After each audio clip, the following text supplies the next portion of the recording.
The fluorescent lights buzzed faintly above, filling the conference room with a sterile chill. The room was silent except for the faint hum of the air conditioning, but Ethan Carter could feel the weight of judgment pressing down on him from the two figures seated across the table. "Ethan," Mark began, his voice clipped, professional, and entirely devoid of warmth. "We've reviewed your performance. After thorough consideration, the management team has decided it's best for you to part ways with the company." The words hit Ethan like a blow to the chest. For a moment, he thought he had misheard. Part ways? After everything? Across the table, Linda adjusted her glasses and added with a cool detachment, "Your technical skills are undeniable. But this is not about code. It's about culture. You don't fit, Ethan. This company values collaboration, harmony, and alignment with leadership. You've repeatedly failed to demonstrate those values." Ethan's throat tightened. "Not fit," he echoed, his voice cracking slightly. He leaned forward, palms flat on the cold table. "I've been leading the architecture for Eterna's entire core infrastructure. Every single one of your flagship demos is running on code I wrote. And now, weeks before launch, you're telling me I don't fit?" Mark didn't flinch. He folded his hands, elbows resting comfortably on the table as if he had been rehearsing this moment. "No one is irreplaceable, Ethan. We appreciate your contributions, but the system is in capable hands. The rest of the team can carry it forward." The rest of the team. Ethan almost laughed, but it came out as a sharp exhale through his nose. Those capable hands had barely touched the backbone of the system. They worked around it, building user-facing features and shiny demos, never daring to dig into the engine itself. The engine he alone had designed, optimized, and guarded like a craftsman guarding his masterpiece. "You're making a mistake," Ethan said quietly, his voice low but charged with suppressed fury. Linda closed the folder in front of her, as if that settled the matter. "The decision is final. HR will process your exit package. You'll receive compensation and 6 months of benefits coverage. We hope you'll find success elsewhere." Elsewhere. The word echoed in Ethan's mind as he stared at the two of them. Mark, smug in his authority, and Linda, icy and calculating. Neither of them had the faintest idea what they were throwing away. Ethan rose slowly from his chair. His heart hammered in his chest, but his face remained composed. If they wanted him gone, so be it. He wasn't about to beg. He gathered the last fragments of his dignity, straightened his posture, and said evenly, "Good luck launching Eterna without me." For the first time, he saw a flicker of uncertainty in Linda's eyes. But Mark's expression hardened, as if to remind her, and himself, that Ethan's absence would mean nothing. Without another word, Ethan turned and walked out of the room. The corridor outside the conference room felt unnaturally bright. Employees walked past with laptops and coffee cups, eyes flicking toward him but quickly darting away. Rumors spread fast in offices like this. They probably already knew. As Ethan reached his cubicle, a wave of emotions crashed into him. Rage, disbelief, fear, and beneath it all, a hollow sadness. He sat down, staring at the monitor where lines of code he had written scrolled across the screen. Eterna's heart, his creation. He had spent years refining its algorithms, threading logic into the system like veins into a living organism. It wasn't just a program. It was alive in a way only its creator could understand. And now, he was being ripped away from it. His phone buzzed. A message from Clara, a fellow engineer and one of the few people in the office he trusted. "Heard what happened? I'm so sorry. This is insane. Want to talk?" Ethan stared at the message for a long time before locking the phone. Not now. He couldn't bring himself to explain it. Not yet. Instead, he packed his things slowly, methodically. A photo of his parents, a few notebooks filled with sketches of algorithms, and a small model of a chess knight. His reminder that strategy always mattered more than brute force. As he powered down his workstation, he noticed the Eterna project repository still open. His code, thousands of lines deep, hidden behind layers only he knew how to navigate. For a brief second, temptation whispered in his ear. He could delete it all, wipe the repository clean, and watch the company burn. But he shook the thought away. That wasn't who he was. Besides, Richard Hale, the company's enigmatic chairman, had trusted him to build something extraordinary. Hale was the only one who had seen Ethan's true potential, the only one who had quietly supported him. If Hale found out about this... No, Hill was too far above these office politics. Ethan doubted the chairman even knew. Carrying the box of his belongings, Ethan walked toward the elevator. Each step felt heavier than the last. As the doors closed, he caught one final glimpse of the office floor. Rows of programmers working, managers pacing, screens glowing with fragments of Eterna. They had no idea what they had just lost. And as the elevator descended, Ethan felt the weight of a new question pressing into him. What happens to Eterna without me? That night, Ethan sat alone in his apartment. The city outside his window pulsed with neon lights and traffic noise, but he felt completely detached from it all. His laptop sat open on the coffee table, untouched. He poured himself a drink and leaned back, staring at the ceiling. The words replayed in his mind. You don't fit. How could he not fit in something he had helped build from the ground up? His phone buzzed again, this time a notification from the company's secure messaging app. Out of habit, he opened it. A project update. Build failed. Unknown core error. Engineers investigating. Ethan's lips curved into a bitter smile. The first crack had appeared. He didn't know it yet, but this was only the beginning.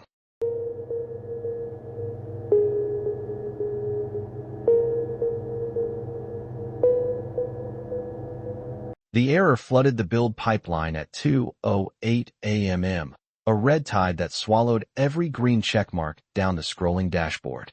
In the windowless release room, kept at a server-friendly 66 degrees, 6 engineers stared at the CI screen like helpless sailors watching a lighthouse blink out. Run it again, said Rahul, his breath a visible wisp in the overchilled air. He was the most senior engineer left on the core after Ethan's exit, which was to say he knew the edges of the labyrinth, but not its heart. A junior named Bree tapped her trackpad. Rerunning. She bit her lip. Same failure signature. Seg fault from the inference kernel. But that's impossible. We don't call that code path in this stage. Rahul exhaled. We do now. He didn't say the rest. We do now because we rewired it yesterday to bypass the part none of us could understand. The part Ethan wrote. The part that hummed like a sealed engine you weren't supposed to open. For a long beat, the only sound was the compressor rumble behind the wall. Then the door clicked open and Mark strode in. Crease-perfect shirt. Manager's confidence like a cologne. How are we looking? He asked. Eyes on the wall of errors as if they were decorative art. Rahul cleared his throat. We need time. You had time, Mark said, and smiled like a teacher reminding a student of the syllabus. We just need a workaround. We don't have to make it pretty. We have to make it demo. He was good at that sentence, the distillate of 1,000 all-hands pep talks. He was less good at code. He had once asked why the language model needed a vector store if it had a memory module. The team had nodded politely and changed the subject. Bree swallowed. We tried a workaround. The failure's deeper. It's happening in the stream orchestrator. Rahul added. We could roll back to last month's kernel. No rollbacks, Mark said. Legal cleared a deck for us this morning about HIPAA compliance on the new pipeline. We can't go backward. Then we need access, Rahul said carefully. Full access. There are files we can't see. Mark's smile thinned. Everything you need is in the repo. Rahul kept his face neutral, but inside a pressure valve squealed. Everything was not in the repo. The deepest layer, the pulsar-like scheduling loop that pulsed at the center of Eterna's real-time responses, lived in a private submodule encrypted at rest. Engineers joked it was the vault. It checked out during builds as a black box of compiled binaries. Only 2 people had ever had the key. Ethan had been one. The other was so far above their pay grade, he might as well have been in orbit. Look, Mark said, it's late. People are tired.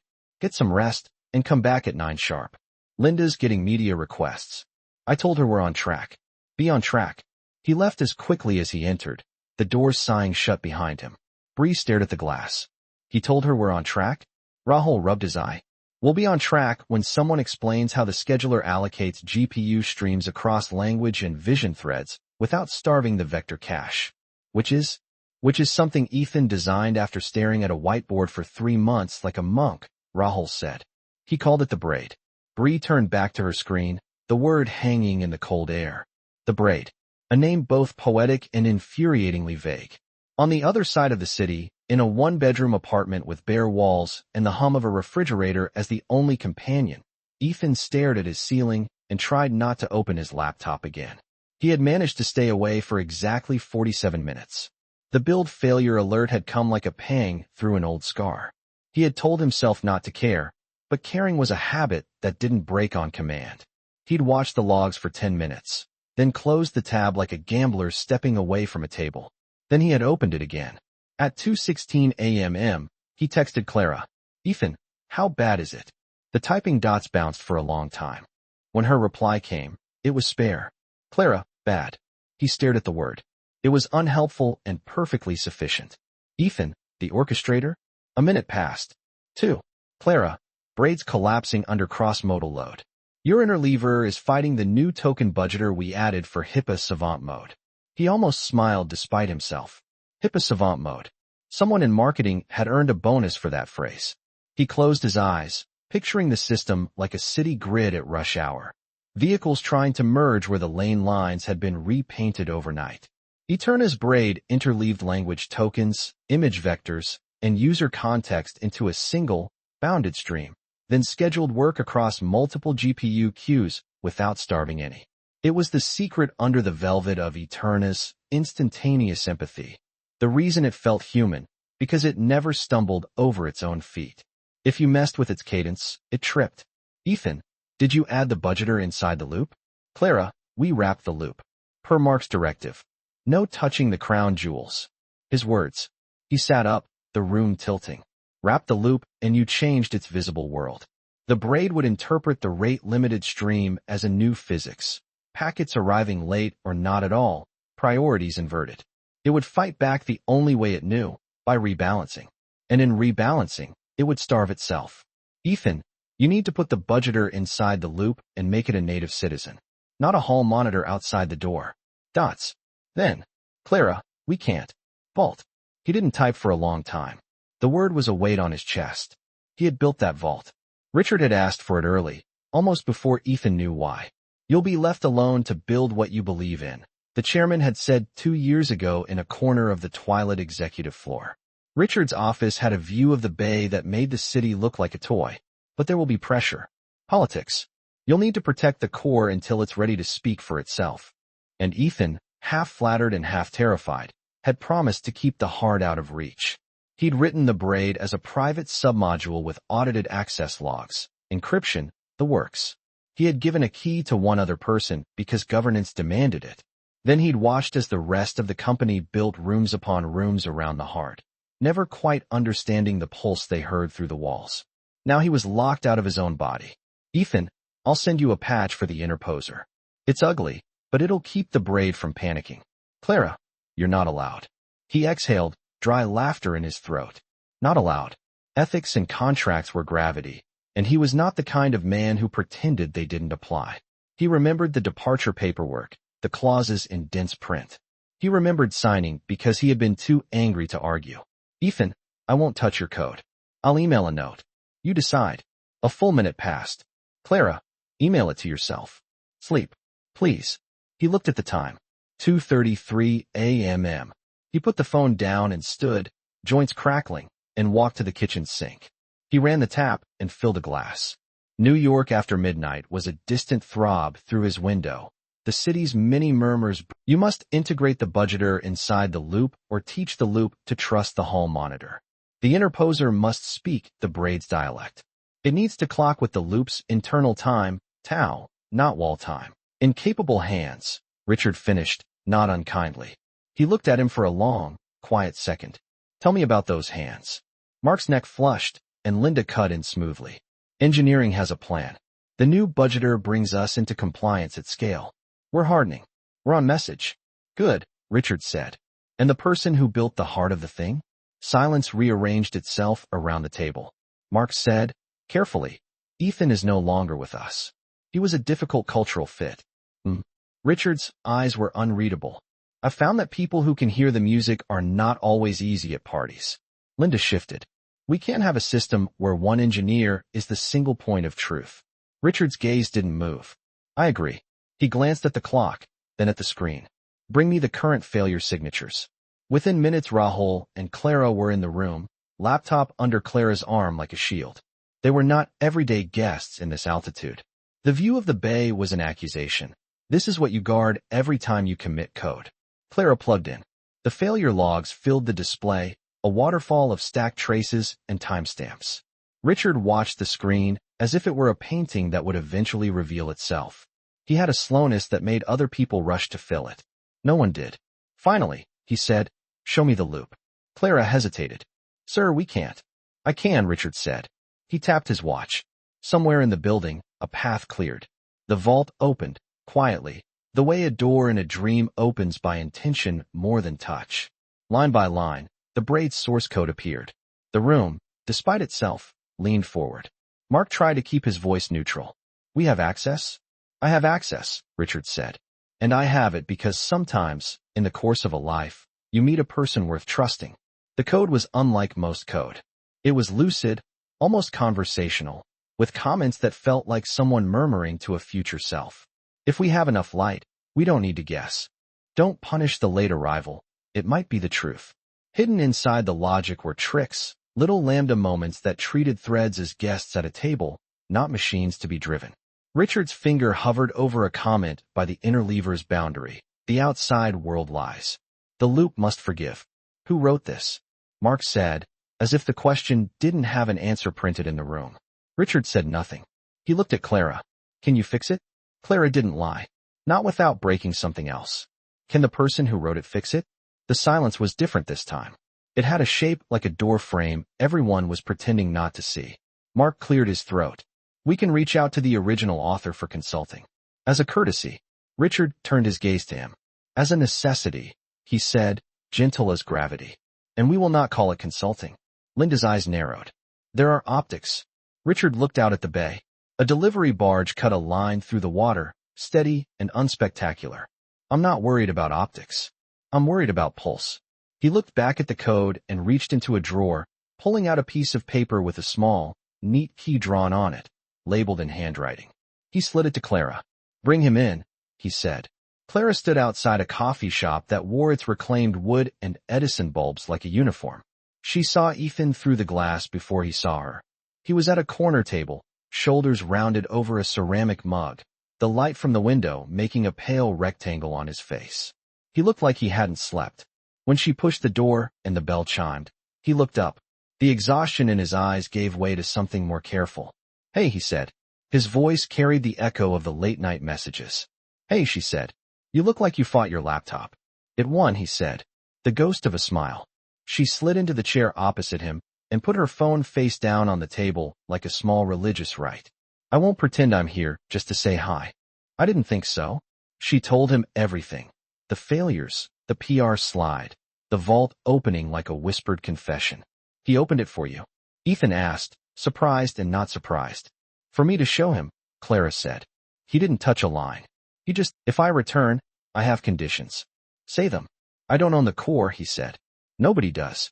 We publish the braid internally and teach it. No more vault. No more keys. No more pretending secrets are safety." Clara nodded. "Okay. Second, we don't ship a lie. If the system is not ready to keep promises, we don't make them and apologize later." "Okay. And third," he said, and the words tasted like something braver than he felt, "we stop punishing the late arrival." She smiled. "That's not just a code comment for you, is it?" "Maybe it is," he said. "Mark's, then we will not lie." Linda opened her mouth, then closed it. Mark cleared his throat, finding a managerial syllable and choking on it. "Good," Ethan said softly. He reached for the keyboard. His fingertips hovered above the home row, the way a pianist hovers before a first note. He logged in, not with a key he possessed, but with one that had been handed to him and promised to be the last of its kind. The screen changed. The braid opened like a book. Clara stood behind him, crossed arms a poor disguise for pride. Rahul and Bree crowded the doorway, pretending they were just passing by.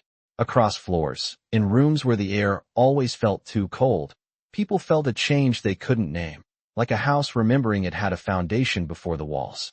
"Let's begin," Ethan said.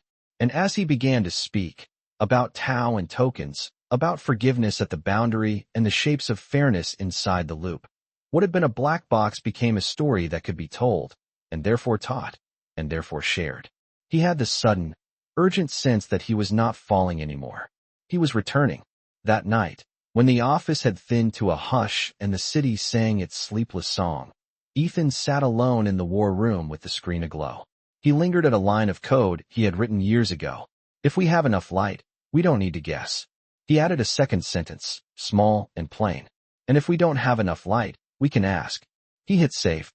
The cursor blinked, patient as breath.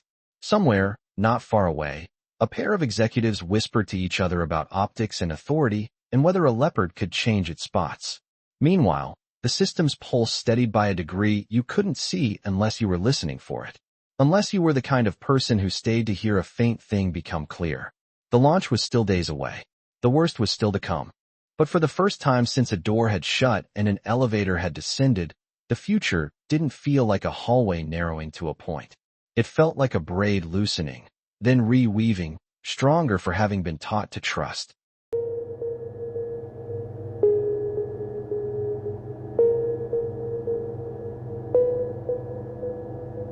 The conference hall buzzed with the manic energy of expectation. Rows of journalists, investors, and industry leaders filled the seats, their faces lit by the glow of dozens of screens as they live-tweeted every whisper, every rumor. Above the stage, a towering LED display announced the moment the world had been waiting for. Eterna AI, Launch Day. The logo shimmered, a helix of light weaving itself endlessly, promising innovation and dominance. It was meant to be triumphant. Instead, there was a quiet, desperate edge in the air, as if the walls themselves were holding their breath. Backstage, Mark adjusted his tie for the 5th time, though no one could see the sweat at his temple. Linda paced with her phone glued to her ear, voice sharp as glass. No, we're not delaying. Yes, I heard about the errors. Legal cleared the messaging. We call it an overcapacity stress test. We spin it as proof of demand. Do you understand? Proof of demand. The engineers huddled in the corner looked pale, clutching laptops like life vests. Clara avoided Ethan's gaze. Though he was technically back in the building, he hadn't been invited on stage. Not yet. He was a ghost in their midst, present, but carefully hidden from the cameras. Richard Hale stood a few feet away, hands folded behind his back. His calm presence contrasted sharply with the panic backstage. He didn't pace. He didn't bark orders. He simply watched, as though he were listening for something deeper than words, the pulse of inevitability. Ladies and gentlemen, Mark's voice boomed across the stage as the spotlight struck him. He strode forward with the polished confidence of a man rehearsed for this moment. Welcome to the future. Applause erupted. Cameras flashed. Investors leaned forward.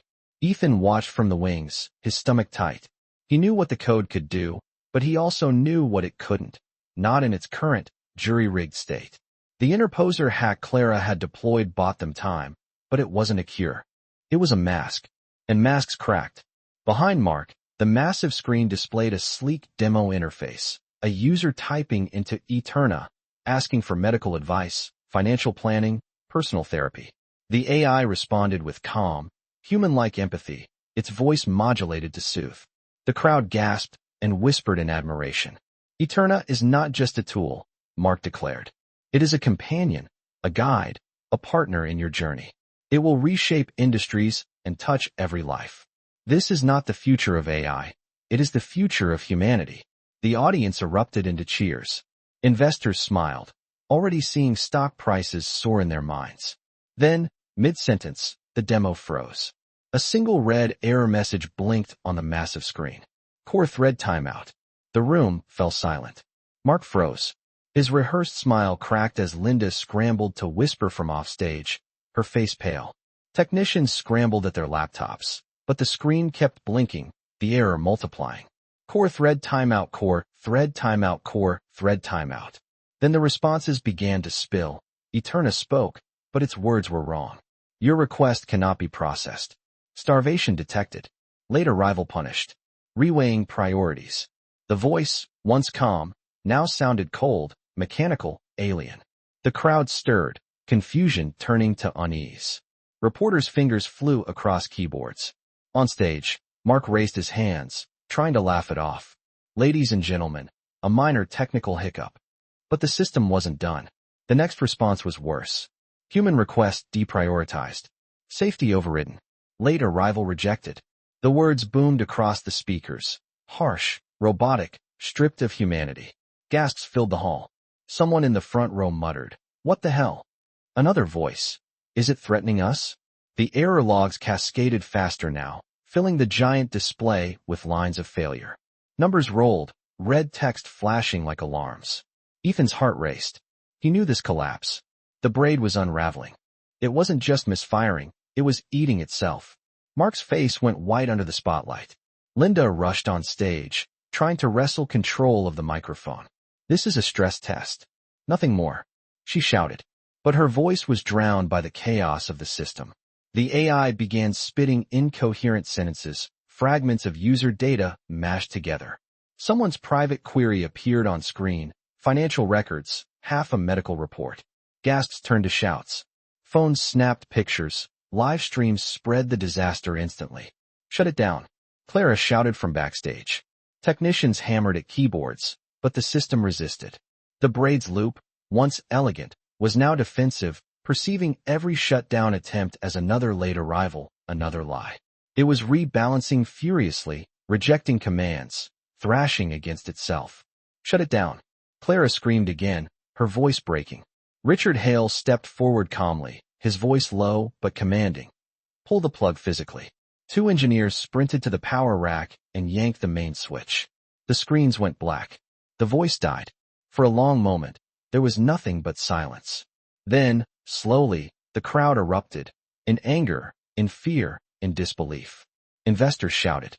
Journalists rushed to file stories. Catastrophic launch failure would be in headlines within minutes. Linda grabbed the mic again, her voice shrill. "We experienced unexpected server load. This proves how much demand." But the audience was no longer listening. Security began escorting guests out as the hall dissolved into chaos. Backstage, Ethan stood frozen. He had known it was coming, but seeing it unravel in public, seeing the heart of his creation exposed like a wound, that hurt deeper than anything. Richard turned toward him, his expression unreadable. "This is what happens when you bury truth," he said softly. Ethan met his gaze. For the first time, there was no hiding. "It needs to be rebuilt," he said. "From the core, or it will happen again." Mark stormed backstage, face red with fury. "This is on you," he shouted, pointing at Ethan. "Your design, your secret vault. If you documented it like a normal engineer." Ethan snapped, his voice sharper than he intended. "If you hadn't shoved compliance hacks into a system you didn't understand, it wouldn't have collapsed." The two men stood inches apart, both shaking with rage. Linda stepped between them, her voice cold. "Enough. We'll fix it ourselves. We don't need him." But the weight in the room said otherwise. Everyone had seen it. Everyone knew. Without Ethan, they were lost. Richard raised a hand, silencing the argument. "Enough. The truth is out. And the truth is this. No one here can repair the braid but him." Silence followed. Engineers looked at Ethan with wide eyes. Clara gave a small, almost imperceptible nod. Mark's voice was low, almost a growl. "If we bring him back, we lose authority." Richard's eyes hardened. "If we don't, we lose everything." The room was still. Outside, journalists were already broadcasting the story to the world. The stock price was already falling. The future of the company teetered like glass at the edge of a table. And Ethan Carter, the man they had cast aside, was the only one who could stop it from shattering.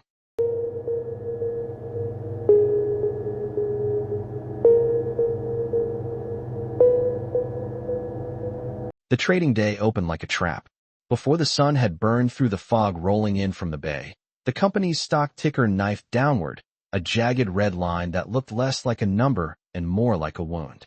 News anchors in crisp suits repeated the same four images on loop. The towering Eterna AI, launch day backdrop, the avalanche of red error messages, Linda's raised hand in the spotlight, and the blackout. Headlines multiplied like mold. Catastrophe at Eterna launch. Private user data flashed during glitch. Who controls the core? Screens glowed in kitchens and gym treadmills and taxi dashboards.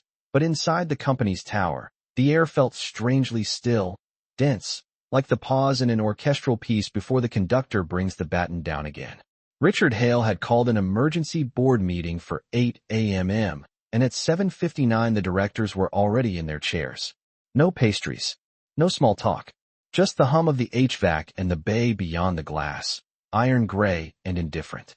On the massive screen at the end of the table, a real-time dashboard pulsed in sickly colors. Incident reports, customer cancellations, inbound legal notices, an angry torrent that couldn't be held back with euphemisms. Richard spoke first, his voice even. "Thank you for coming in early." He didn't wear a tie. He never did. "We're going to dispense with theater." A director with a hedge fund's name for a last name cleared his throat. "Theater is what got us here." Another, a former regulator, laced her fingers. "We need to understand our exposure." Was there a breach? "Not in the traditional sense," said the chief information security officer, sliding a document forward. The system displayed fragments of in-context user queries in the demo session when the braid collapsed under cross-modal load. No external actor. Internal failure. The lawyer at the corner of the table exhaled loudly through his nose. "So we told the world we were meticulous about safety and then performed a live demo that sprayed context like a blender with no lid." "I take responsibility," Linda said crisply, as if turning responsibility into a chess move. "PR greenlit the narrative because engineering assured us we were stable. We had a control plan." At that, four eyes around the table flicked to Mark. He kept his jaw locked. "Engineering addressed the last-minute changes required for compliance and scale." "Last-minute changes required by who?" the former regulator asked. Mark hesitated. The pause said more than an answer. Richard didn't raise his voice. He moved his gaze from one face to another, as if taking attendance at a class no one wanted to be in. "We're going to name things correctly," he said. "Then we're going to repair what can be repaired." He tapped a key. The screen shifted. Not dashboards. Not legal briefs. Code. Not just any code. The braid, Eterna's private heartbeat, spooled across the wall in a clean, lucid script that made two directors blink, as if they'd unexpectedly understood a language they'd only heard tourists speak. Mark sat up straight. "Why is that on the wall?" "Because this," Richard said, "is where our problem begins and ends." He let the room take it in. The comments that read like guidance from a patient mentor. The fairness primitives that treated late-arriving information like a truth finally finding the door. The internal time variable tau that governed the cadence of everything. Then he swapped to another window, an access log. Names, timestamps, hashes. A line that showed the vault opened at 9:11 p.m. 3 days ago, for the chairman's read-only eyes. "Who wrote this?" the hedge fund director asked, almost despite himself. "Ethan Carter," Richard said. "He built the braid under an internal project codename. Ariadne." The word hung in the air like a plucked string. It meant nothing to some, everything to a few. "A skunkworks?" the former regulator said. "A trust," Richard corrected. 2 years ago, when Eterna was a schematic and a feeling, I asked a young engineer to attempt something that would not survive ordinary politics. I gave him a key and a mandate. Build a heart that can navigate ambiguity with grace. We protected it until it could teach us how to protect it. Linda's smile was thin. "And while you nurtured this trust, you showed the rest of the organization a black box. That's not scalable governance." "You're right," Richard said. "It wasn't scalable. That was my trade, maturity for speed. It was always meant to be temporary. We waited too long to widen the circle." A director leaned forward. "This is not a philosophy seminar. Share price. Liability. Path out." Richard nodded. "Path out is integrity, then engineering. In that order. We start by telling the truth to our people and our users. Then we do the work." He turned the screen black. "We're holding an all-hands in 40 minutes. I'll announce what should have been announced months ago." They packed the auditorium beyond fire code comfort. Engineers in company hoodies with hollow eyes, sales teams with phones buzzing in their palms, operations people perched in aisles, security staff lining walls with the practiced stillness of those who can smell panic. On a handheld slide, a staffer adjusted a line that read, "We will earn back trust." It looked like a sentence stolen from a corporate apology generator. Richard walked onto the stage with no teleprompter, no lapel mic. He took a wired microphone and waited while the room's murmurs found their level. When it quieted, he didn't smile. "Yesterday," he began, "we had the chance to show the world something we believe in. We hid our doubts and performed confidence. The system faltered under load and our mask cracked. Some of you warned me it would. You were right." He let the words sit. No spin. It felt like rain on hot concrete. Smoke, then clean. "I want to tell you about something we kept quiet," he said. 2 years ago, we started a project called Ariadne. We did not make a press release. We did not draw it on org charts. We gave one engineer, Ethan Carter, space and protection to try a different way to schedule intelligence. He wrote a core we call the braid. A wave moved through the room. Heads turned. People already knew the rumors. Now they had a name. The braid is not magic, Richard said. It is code written by a human being who paid attention. It's elegant, but it is not infallible. Last month, we bolted on constraints it was not designed to accept from the outside. In responding, it did what we taught it to do: prioritize, rebalance, defend coherence. It failed in public because we failed it in private. He took a breath. That is on me. In the front row, Linda sat rigid, jaw set like porcelain. Mark looked at the armrest as if it had betrayed him. Now the truth part, Richard continued. Ethan no longer works here because we valued neatness over candor. We told ourselves that culture meant compliance instead of curiosity. We made the wrong call. He lifted his eyes, searching for someone in the dark. Ethan is in the building. The room reacted like a single animal. A rustle, a collective intake of air that tasted like electricity. Lights rose gently at the back as Clara stood and motioned. Ethan stepped out of the aisle's shadow. If he could have, he would have remained there, a pair of eyes in darkness. But he walked forward because there's a difference between humility and hiding. He wore the temporary visitor badge he hated, clipped to a plain shirt. His face was all angles right now. Sleeplessness, stubbornness, something like fear. He reached the front. Richard turned and offered him the microphone. For a second, no one spoke. The thrum of air in the vents sounded like surf. Ethan brought the mic up and heard, with faint embarrassment, the whisper of his own breath amplified into the rafters. I didn't want this, he said, and 100 phones lowered, because it was not the sentence anyone expected. I didn't want secrets. I wanted to build something with as much forgiveness as we could afford. The vault was supposed to be scaffolding. We left it up too long, and then we mistook it for the building. A laugh, short and genuine, came from somewhere on the left. It diffused the tightness by a degree. I wrote a heart, Ethan went on, but I didn't teach it to everyone who needed to know it. That's on me. What happened yesterday, that collapse, that's on me, too, even if it has plenty of fingerprints. He looked at Clara, at Rahul in the aisle, at Bree with the sleepless grin of someone who had held back a dam with a spoon. He looked at Mark and Linda. He didn't flinch. If we're going to fix this, he said, the braid has to stop being a secret. We publish it internally with documentation. We train. We share stewardship. And we stop shipping promises the code can't keep because the calendar wants us to. He handed the microphone back with a hand that trembled a little. Richard took it, nodded once, the kind of nod that seals a contract older than paperwork. We'll publish the braid internally, he said to the room. Today, we'll build a curriculum. We'll widen ownership. We will not lie. That's the order. Applause began somewhere you wouldn't expect, facilities, near the service door, and traveled like a brush fire catching dry grass. The claps weren't whoops. They were the sound of people allowing themselves to believe that the leaders might actually mean the words this time. And there's something else, Richard said when it quieted. Responsibility. He turned to the side of the stage where a compliance lawyer and an HR VP stood like ushers at a solemn pageant. We are placing the Senior Vice President of Product and the Head of Engineering on immediate administrative leave, pending an independent review of yesterday's decisions. That includes email directives, code approvals, and public commitments.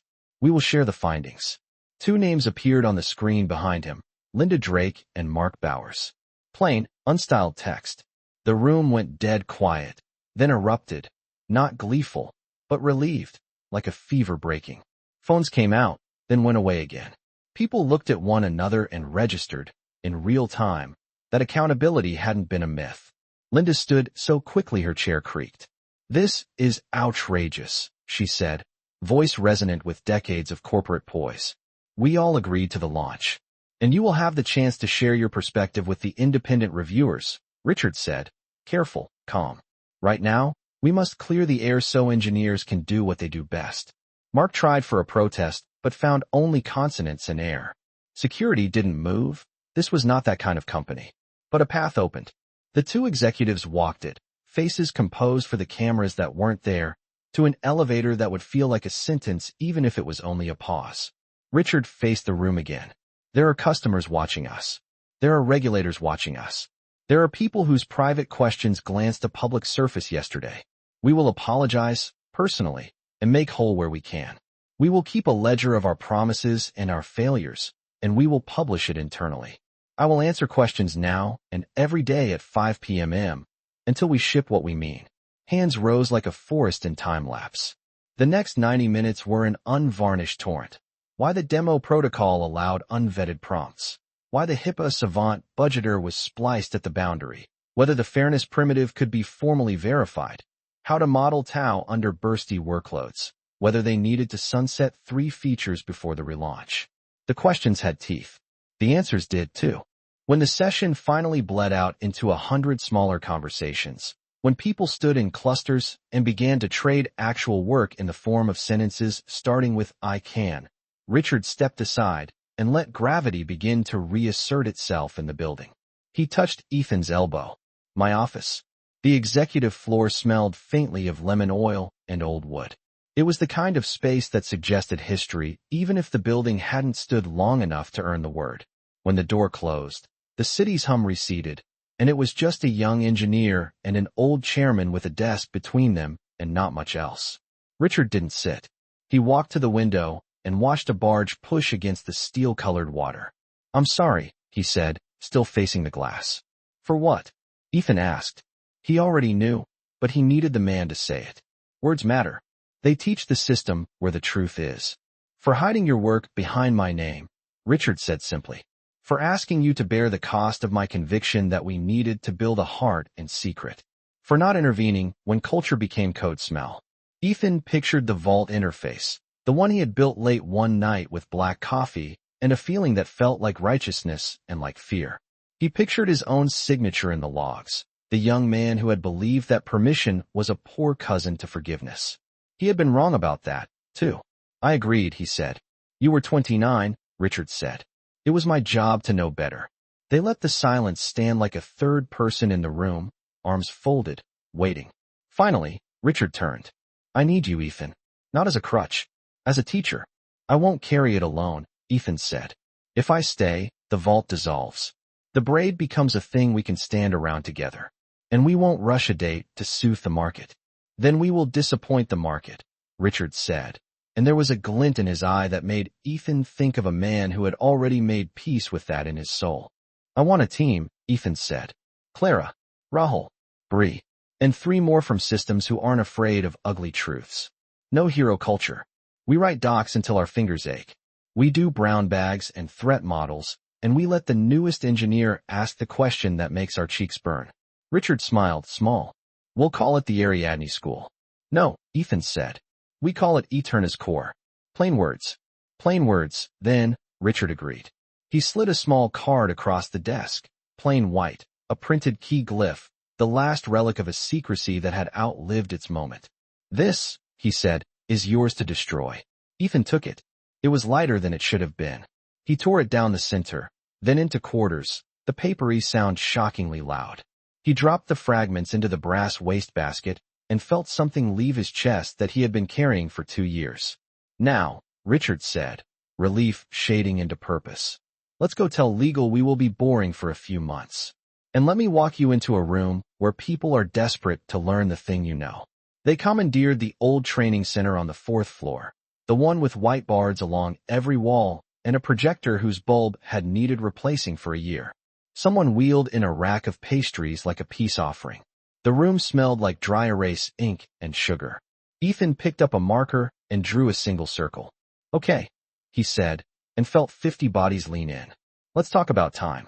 He wrote Tau inside the circle. He talked not like a wizard unveiling a secret, but like a carpenter explaining a joint. He showed how Tau moved, how it was less a clock and more a breath. He drew lanes, language, vision, context. He drew a narrow lane and labeled it S, and tipped his head at Bree, who flushed, proud. He spoke about fairness in simple terms. Don't starve. Don't shame the late. Invite contradiction. Questions came like rain in a summer storm. Fast, cooling, relentless. He let himself be interrupted. He walked into the audience with the marker and put it in someone else's hand when they described an edge case better than he could. He wrote the phrase "the loop must forgive" on the side wall, without flourish, and left it there. Not a motto, but a lintel above a door. When the session broke, people didn't leave. They formed knots and argued, laughed, scheduled ad hoc pairings that looked suspiciously like fellowship. The building's temperature rose 2 degrees because human beings were doing what they are for, making sense together. Clara stayed behind to wipe the board, clean the way some people straighten a picture frame before they go. "You were good," she said. "I was terrified," he admitted. "Good," she said. "Terror keeps your metaphors honest." He grinned. It felt like a thing he remembered how to do. Rahul poked his head back in. "Press wants a statement." "Tell them we're working," Ethan said. "Plain words," Rahul said, approving. They turned when the door clicked. A woman in a neat suit stood there with a badge from the Attorney General's office clipped to her lapel. The room chilled by a degree. She introduced herself in efficient syllables and asked to speak to counsel about the incident. "We'll cooperate fully," Ethan said, before anyone else could turn this human into a narrative. "We're fixing the cause, and we're prepared to make whole." She gave him a look that read, "Good sentence. Let's see if it lives." After she left, Clara nudged him. "Teacher and diplomat. Imposter and insomniac," he corrected. "I'm going to go write the doc for Tao." "I already started it," she said. "Check your inbox." He laughed. The loop forgives, the team anticipates. By late afternoon, the music of keyboards filled the building in a way that didn't sound like frantic scraping anymore. It sounded like purpose. A Slack channel named #CoreOpen lit up with questions, drafts, pull requests. Someone pasted a photo of the phrase on the wall, "The loop must forgive," and added a heart emoji that made Ethan both cringe and weirdly moved. At 5 p.m., as promised, Richard appeared in the training room with a folding chair and sat among them. He listened. He said, "I don't know twice, I was wrong once, and thank you a dozen times." No one recorded it for social. It was better that way. At 7:12 p.m., Ethan and Clara walked the length of a dim corridor toward the war room. Somewhere, a cleaning cart murmured. They were tired enough to feel noble about it. On a monitor outside the room, the green checks in the CI pipeline held steady. Not a miracle, just the absence of a disaster. "Tomorrow," Clara said, "we tell customers about the ledger." "Tomorrow," Ethan said, "we write the section on failure modes in human language and not as a legal incantation." Clara bumped his shoulder with hers. "Teacher," she said again, but softer, like a benediction. They pushed into the war room. Bree had fallen asleep in a chair with a laptop balanced on her knees like a warm cat. Rahul was in the corner on a call, murmuring to a hospital CIO who sounded like a storm bottled inside a human. He looked up, mouthed "thank you," then back to the screen. Ethan crossed to the whiteboard and added a small line beneath the sentence he had written years ago. "If we have enough light, we don't need to guess. And if we don't have enough light, we can ask. And if the answer arrives late, we will make a seat for it." He capped the marker and set it down. The building hummed like a machine dreaming. It was not redemption yet. That would take longer than the news cycle and demand more than competence. But a truth had been told in rooms where truth was often lacquered thin. The center had been named. The person who had carried it alone had put it down and offered it with both hands. Out there, in the silvered dark, the base shifted the way water does when the wind makes up its mind. In here, human beings arranged their chairs so they could see the board and each other and the open doorway where the next late arrival might appear. The revelation wasn't a single sentence, it turned out. It was a practice. In a glass-walled office on a lower floor, 2 security staff collected keycards and unlocked drawers with a calm, practiced professionalism. Linda signed a form with perfect penmanship. Mark stared at a family photo on his desk, as if waiting for it to offer counsel. "This isn't over," Linda said to no one in particular. "No," Mark said, surprising himself with the restraint in his tone. "It's probably just beginning." They handed over their badges. The elevator doors slid shut with the soft finality of a book closing between chapters. Neither of them knew where their story would go next. But up above, a different book had been opened, and the words inside were legible to more than one pair of eyes. In the war room, Clara nudged Ethan awake where he had dozed in a chair, neck at an angle biology never intended. "Hey," she whispered, smiling. "You fell asleep on the future." He blinked, then smiled back, sore and alive. "Good," he said, rubbing his face. I always wanted a softer pillow. He stood, stretched, and reached for the keyboard. There was work to do, and now, finally, enough hands to do it.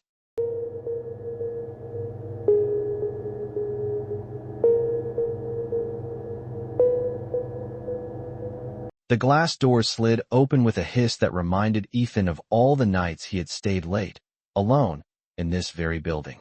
But this time, he wasn't coming back as an anonymous engineer or a discarded employee with a cardboard box in his arms. This time, he was returning as the man the company had finally admitted it couldn't live without. The security guard at the front desk straightened as he saw him, then smiled in a way that felt almost reverent. "Welcome back, Mr. Carter." Ethan nodded awkwardly, clipping his new permanent badge to his shirt. The visitor badge was gone. The badge felt heavier now, as if it carried not just access, but expectation. Clara was waiting by the elevators. She looked different, not in appearance, but in presence. She seemed taller, sharper, like someone who had walked through fire and survived. She handed Ethan a cup of coffee. "You're going to need it. They're waiting upstairs." He raised an eyebrow. "How bad?" "Depends on whether you like staring contests with lawyers or shouting matches with engineers who think you're a myth." Ethan smirked, then sobered. "Let's get it over with." The 10th floor conference room was packed. Whiteboards covered in diagrams, sticky notes with half-written acronyms, laptops glowing like constellations. The energy was different from the despair after the launch disaster. This was tense, yes, but it was alive. The moment Ethan walked in, the room shifted. Conversations faltered. Dozens of eyes turned toward him, some filled with relief, others with resentment. Rahul was the first to break the silence. "Well, look who decided to resurrect." His tone was dry, but his smile betrayed the respect beneath it. Bree, younger and less guarded, actually clapped before realizing no one else did. She lowered her hands, cheeks red. "Sorry, just you're kind of a legend." Ethan winced. Legends don't usually screw up live demos in front of the world. A ripple of chuckles moved through the room. The ice cracked. Richard Hale entered quietly and took a seat at the head of the table. He didn't need to command attention. His stillness did it for him. "We all know why we're here," he said. "The system is sick. The markets smell blood. We have one chance to repair not just the code, but the trust." He turned to Ethan. "It begins with you." Ethan exhaled, then walked to the whiteboard. His hand hovered over the marker, as if he were reaching into an old memory. "The braid isn't broken," he began. "It's confused. It's been forced to negotiate with rules that don't belong to its world. Imagine a symphony, and then someone slaps a metronome on top of it and says, 'Obey this tick.' That's what happened when the compliance patch wrapped the loop. The music collapsed into noise. He sketched a diagram, lanes weaving into one another like strands of rope. The fix isn't to tighten control. It's to teach the loop new instruments inside its rhythm. We don't strangle it from outside. We give it language to understand what's being asked of it." An engineer in the back raised a hand. "Why not just rewrite it clean, if it's that delicate?" "Because you don't rip out a living heart and expect the body to keep breathing," Ethan said sharply. Then he caught himself, softened his tone. "We don't need to start over. We need to translate." The room went quiet. They were listening now, leaning in. Ethan pointed to Clara, Rahul, and Bree. "We form a core team. We publish every line of the braid internally. We write documentation until we can hand it to an intern and they don't run screaming. We train everyone who wants to learn. No vaults. No myths. Just code and people." Bree's eyes sparkled. "We're really open sourcing the heart." "To ourselves?" "Yes," Ethan said. "Because a secret core isn't strength. It's fragility." Richard nodded. "Then that is the path." Not everyone agreed. 2 hours later, Ethan found himself in a smaller room with a handful of senior engineers and mid-level managers. The mood here was more hostile. "You can't just waltz back in and change the rules," one manager said.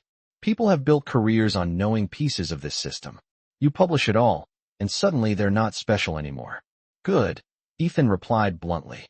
"No one should be special in a system that affects millions of lives. Not me. Not you. That's how we got here." Another voice. "And what happens when some junior screws with the braid and breaks production again? You think transparency means stability? It means chaos." "No," Ethan said, his patience thinning. "It means accountability. It means no more hacks bolted on because someone didn't understand the core. You want stability? You teach. You document. You stop pretending your ignorance is harmless. The room simmered. Some glared. Some nodded reluctantly. Ethan could feel the fault lines. This wasn't going to be easy. When the meeting broke, Clara walked with him down the hall. You know you just made enemies. I know, Ethan muttered. But I didn't come back to make friends. She nudged his shoulder. Maybe not. But you might make believers. That night, Ethan returned to the company's high-security data center. The servers stood like silent giants, racks stretching into infinity, LEDs blinking in steady rhythm. The hum of cooling fans was like a heartbeat, steady and patient. Ethan placed his hand against one of the racks, feeling the faint vibration. He remembered the nights he had been here alone, whispering to the code as if it could hear him. He remembered the promise he had made to Richard, that he would build something alive. Now he had to save it. He sat down at the console. Clara and Rahul flanked him. Bree hovered behind, eyes wide. On the screen, the code opened, vast and intricate, familiar and foreign all at once. Ethan took a breath. All right, let's bring her back. For hours, they worked. Fingers flew across keyboards. Commands executed. Tests ran. The braid pulsed, faltered, steadied. Ethan explained each step, not hiding anything, making sure every keystroke was an education, not a performance. At 3 a.m., the system stabilized. The metrics on the dashboard glowed green. Rahul let out a long breath. She's alive, Bree whispered. It feels like watching someone come out of surgery. Clara leaned back in her chair, exhaustion and pride in her eyes. No, it feels like watching a heart remember how to beat. Ethan stared at the screen, the numbers holding steady. Relief washed over him, but not triumph. Not yet. This is just the beginning, he said.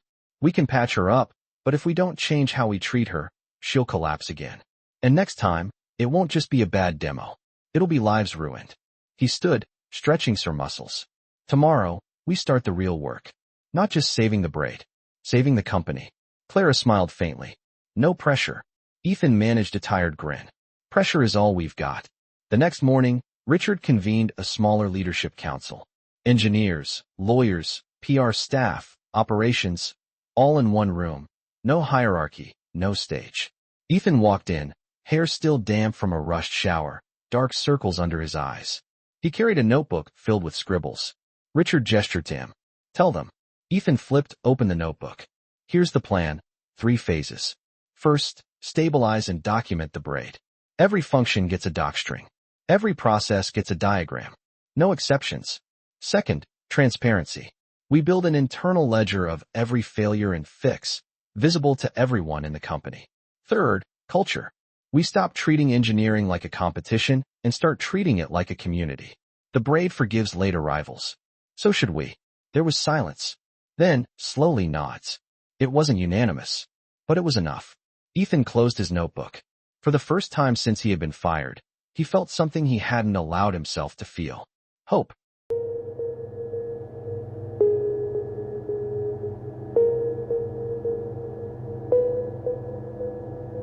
The first apology went out at 8 a.m. on a Tuesday. No logo splash. No cinematic music. Just a plain white background and black letters that looked like they might have been typed on an ordinary keyboard by a human being. Richard Hale stood in frame with a microphone on his collar, and the bay behind him, steel blue and honest. My name is Richard Hale, he said. We launched Eterna badly. We broke trust. Some of you saw private fragments on a public screen. We are making that right. Here is what happened, what we've done, and how we'll be accountable going forward. He didn't mention unprecedented demand. He didn't say hiccup. He didn't blame unexpected conditions. He used the word we a lot, and when he meant himself, he said, I. He described the braid in terms non-engineers could understand. He said the words it was our fault, and we're sorry, and we will earn back trust, or we don't deserve your business. He linked a new, living document. The Eternal Ledger, a public-facing version of the internal one they'd started the day Ethan returned. It read like a ship's log. Incidents, fixes, owners, dates. No confetti. No spin. When the video ended, there was no applause. There didn't need to be. Credibility is a sound you only hear when it's missing. In kitchens and buses and offices all over the country, People nodded to no one. At least they said it. Inside the tower, the day moved like a river in flood. Legal met with regulators who were surprised to find the company doing their job for them. PR wrote fewer words and meant more of them. Sales called customers not to sell, but to listen. And engineering. Engineering worked with a quiet ferocity that didn't feel like panic anymore. The braid sat open, not majestic, but legible. Comments multiplied. Diagrams sprouted like ivy on the walls. The hashtag #CoreOpenChannel pulsed with respectful argument and small celebrations. Ethan read each thread with the reverence of a teacher recognizing his own lessons, improved by others. At 10:07 a.m., an email hit the whole company. Subject: Outcomes of Independent Review. Following yesterday's interviews and document review, the board has voted to terminate the employment of Linda Drake and Mark Bowers, effective immediately. We thank them for their service and wish them well. Office of the Chair. There was no victory lap. Just a ripple of exhalations, some tense shoulders dropping a fraction. Accountability had an aftertaste no one quite knew how to name.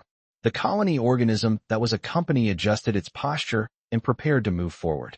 Ethan spent the day in motion, teaching at a whiteboard, reviewing a pull request from a junior he'd never met, sitting with a lawyer to translate Tao into a sentence that sounded like responsibility instead of loophole, walking down to the security desk to learn the name of the man who'd welcomed him back.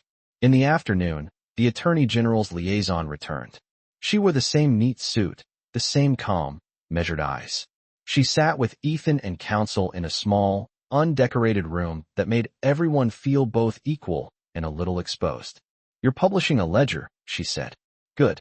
You're offering credit monitoring to affected users. Good. You're putting the people who made the bad calls out of the line of fire. Good. What are you doing so that a young engineer doesn't have to carry a company alone again? Ethan didn't flinch. We're dissolving the vault. We're widening the circle. We're measuring success by how many people can take a day off without the system noticing. He slid a stapled packet across the table, the Eterna Stewardship Charter. It was not a legal contract. It was better. It bound people to practices the way rituals bind a community. She skimmed, eyes flicking. Plain words, she said. I like plain words. So does the braid, Ethan said, almost smiling. Show me the fix, she said. He did. Not the whole thing. He didn't perform.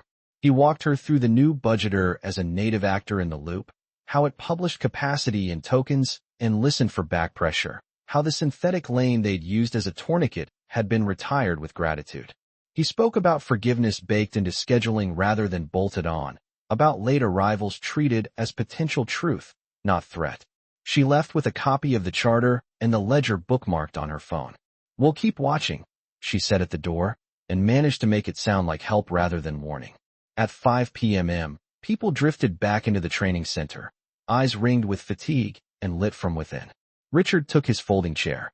Ethan took the whiteboard. They walked the room through the plan for our 1. A small, honest release. No hero features. Just stability, observability, and a single new affordance. User context shields. A user-visible control that let people bound what Eterna could hold, forget, and never show. Design has a prototype, said a woman with a nose ring and a composure that made Ethan think of climbers on a crag. We killed the glossy metaphors. It's boxes you can tick. Defaults are conservative. Good, Ethan said. The best interface for trust is one you don't have to interpret. They set a date, not a flashy one, not launch 2. They called it a public check-in. A week from Friday. They would show what worked and what didn't. Then they would ask for questions. If the numbers were right, some customers would turn things back on. If not, the ledger would say why. When the room emptied, Ethan stayed behind and erased the board slowly, as if each squeak were a meditation. Clara appeared in the doorway with 2 paper cups of tea. You didn't drink coffee after 4 p.m. when we worked nights, she said, mock accusing. Don't start now? He took the tea, grateful. You remember everything. I remember the important things, she said. Like that you kept a chess knight on your desk because it moves in weird ways and gets blamed for it. He smiled. It's also the only piece that can jump over a mess. You're not allowed to be that on the nose, she said, but she was smiling too. They sat on the edge of the low stage, feet swinging like kids. The day had pressed them into a new shape. It fit. Have you thought about after? she asked. After what? After we stabilize. After the ledger is boring. After you're not a fireman anymore. He looked at the empty chairs. I want to build a school, he said, surprising himself with the certainty. Not an academy. Not a branded thing. Just a practice. The way we teach each other to work in uncertainty without lying to ourselves.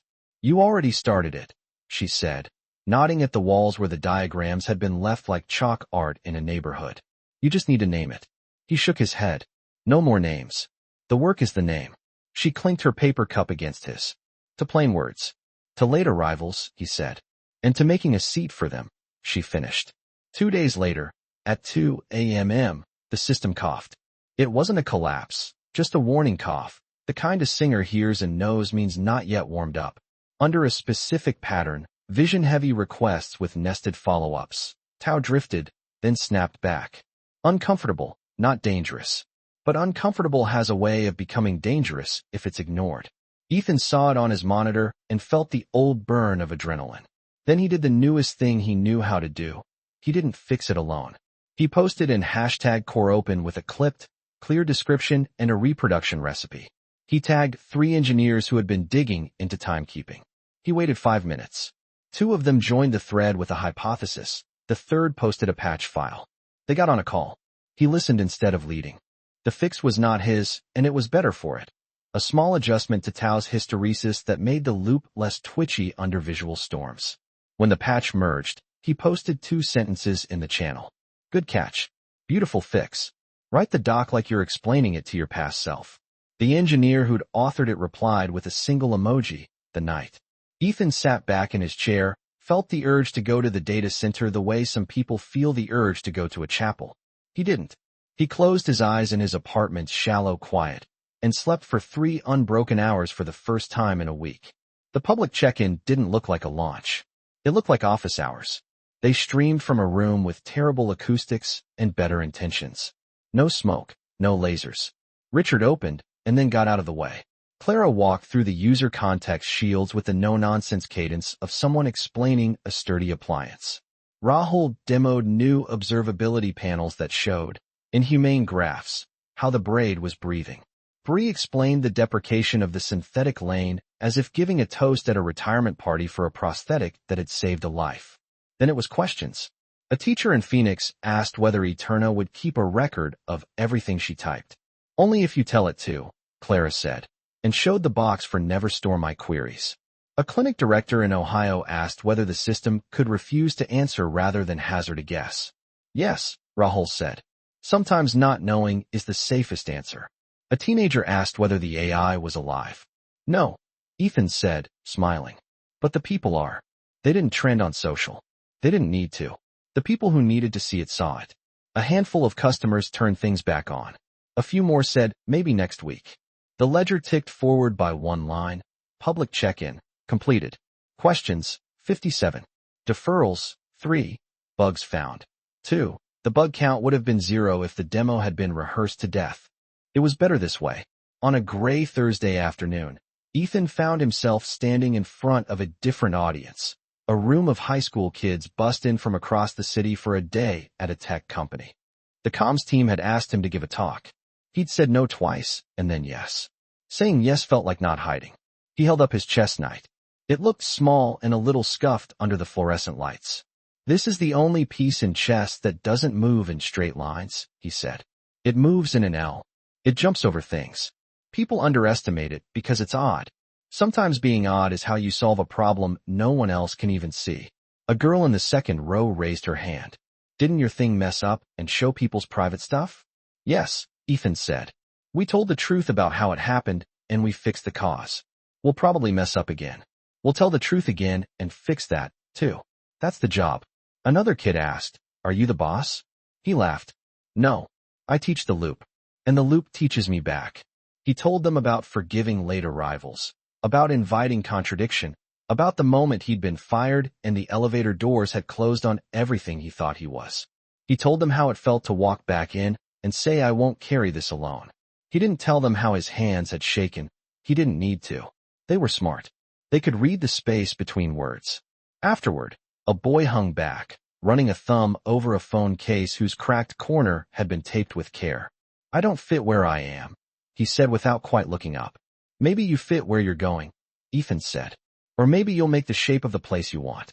The boy nodded the way people do when they're carefully saving a sentence to take out later in the dark. 3 weeks later, on a morning washed clean by last night's storm, they flipped a switch. Not launch. Not grand reopening. A quiet entry in the ledger, general availability restored.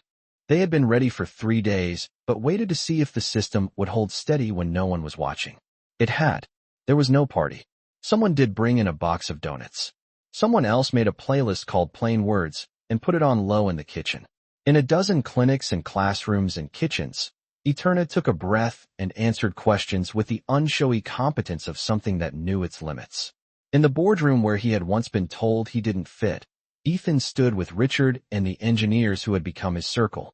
A screen on the far wall showed graphs that looked like calm weather. Richard did something he had not done in months. He took off his watch and set it on the table as if taking off a burden and letting it rest, too. I want to say thank you, he said simply. Not the kind of thanks that buys dinner. The kind that keeps a person's name alive in a place. He looked at Ethan. I will probably never know what it felt like to write the braid at 2 in the morning. But I know what it felt like to be wrong about how to protect it. Thank you for accepting my apology with work instead of with resignation. Ethan shook his head. No more hero myths, he said. We did this together. If I become a story, make it a small one that leaves room for everyone else. Clara grinned. We're printing that on a t-shirt. Please don't, Ethan said, and meant it. The door opened. The Attorney General's liaison stepped in, this time without an entourage. She held out her hand. We're closing our inquiry, she said. Findings: no willful negligence, meaningful remediation, and a cultural shift we wish we saw more often. Plain words. Richard asked. Plain words, she said. And a caution: keep the ledger boring. We plan to, Ethan said. She left. No cameras. No pomp. Just a door closing softly on a chapter that didn't need a cymbal crash. That evening, long after most people had gone home to people who asked them about their days and meant it, Ethan stood by the big window on the executive floor and watched the bay change colors by the minute. The building breathed in quiet pulses, elevator chimes, a cleaning cart's rolled song, a distant printer delivering someone's last email of the night onto a tray like a white flag. He took the photo of his parents from his bag and set it on the credenza. They were younger than he was now, caught in an old sun, squinting. He placed the small chess knight beside it. He didn't need it at his desk anymore. He wanted it here, where decisions were made, where odd movements could be misread as errors instead of strategies. There was a soft knock. Richard stepped in, tie-less as ever, carrying 2 paper cups. Tea, he said. I'm told by reliable sources that you don't drink coffee after 4. They stood shoulder to shoulder and watched a barge make its patient way across the water. For a while they didn't speak. The best conversations have a long runway of comfortable silence. Do you think they'll forgive us? Richard asked finally. Some already have, Ethan said. Some won't. We'll keep making the seat anyway. He tapped the glass with a knuckle, as if to point at something only he could see. A network of small boats moving with more intention than noise. The loop forgives because someone designed it to, he said. People forgive because you show up and keep choosing the truth. Richard nodded. Stay as long as you like, he said, and meant the sentence in every way. When the door closed, Ethan turned back to the room one last time. The whiteboard was clean. The ledger, on his laptop, waited for its next entry. He added one. Cultural update. Vault dissolved. Documentation coverage at 93%. First core teach-in taught by a junior. Attendance, standing room only. Note. A late idea arrived from support about phrasing error messages like invitations instead of verdicts.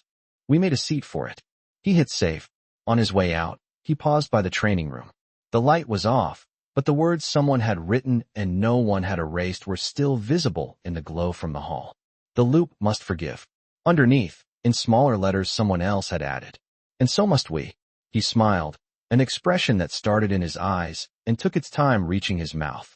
Then he walked toward the elevator that had once carried him out like a verdict and now carried him down like a promise. The doors slid shut with a sigh that sounded, for the first time, like relief. Outside, the city did what cities do, forgot headlines and remembered people. Someone took a deep breath and asked Eterna a question about a mortgage. Someone else asked it for a recipe that wouldn't wreck her blood sugar. A nurse asked it to translate a fear into a plan. The system answered, bounded by shields and guided by a loop that had learned humility in public. And in 100 rooms with bad lighting and real purpose, engineers wrote comments to future selves and made space for late truths. The braid held. The company held. The people who had been asked to carry more than they should have to carry learned to set things down and share the weight. Redemption, it turned out, was not a fireworks show. It was a ledger that kept getting longer for all the right reasons and a culture that kept moving in odd, useful ways, like a knight over a crowded board, seeing a path where others saw only obstruction. It was also, on certain evenings, a man walking home lighter than he'd arrived, the night air cool on his face, the small scuffed night absent from his pocket and present where it belonged, and a future that no longer felt like a trap disguised as a gift. It felt like a system coming back to life, one plain word, one forgiven arrival, one steady breath at a time.